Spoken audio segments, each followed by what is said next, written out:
So I'm in the market for a new camera to use on this channel, and I thought my purchasing decisions might be of interest to some of you if you wanted to know what kind of equipment I'm using. Now, I first started a little while ago with different cell phones and worked my way up to the S22, so I'm going to use this in the test as well.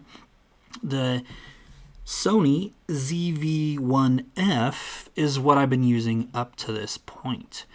And then I'm going to upgrade and either get into the Sony or the Canon, or maybe a mix, depending on these tests. Now, putting them side by side, you can see the 1F from Sony, focusing not so great. But pretty surprised at how well the Ultra does.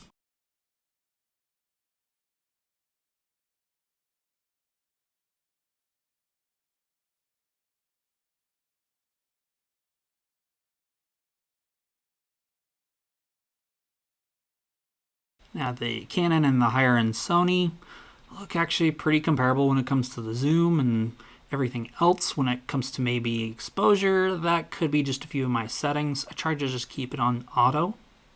So when the camera kind of jumps to focus and snaps to focus, it seems like the Sony might be a little bit more sharp jump, but then Canon is a little bit more of a smooth transition, which I kind of appreciate and like more.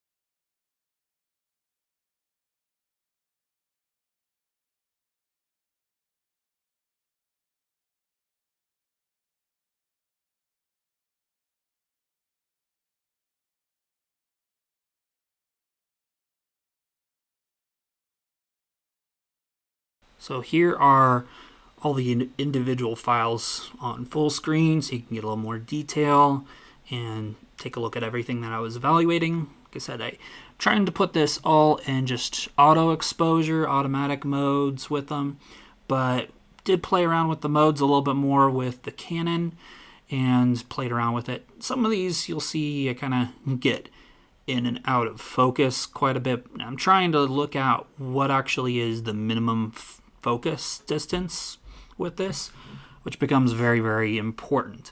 Other tidbit, I didn't know this, and some of you are going to think this is really basic photography, and it probably is, but when you're trying to look at a minimum focus distance, don't use the zoom, don't zoom in, because even with the high-end Sony that I got, if you zoom in and use the optical zoom with that, well, your minimum focus distance from the camera to the object gets to be like 2 feet. So it not very usable. So on all these, very much zooming out. The cell phone's a little different. We'll get into if I want to use the 0.6, the 1, or the 3. So there's some different options there. Now with the cell phone, one thing you can see is a little bit of blur to the side.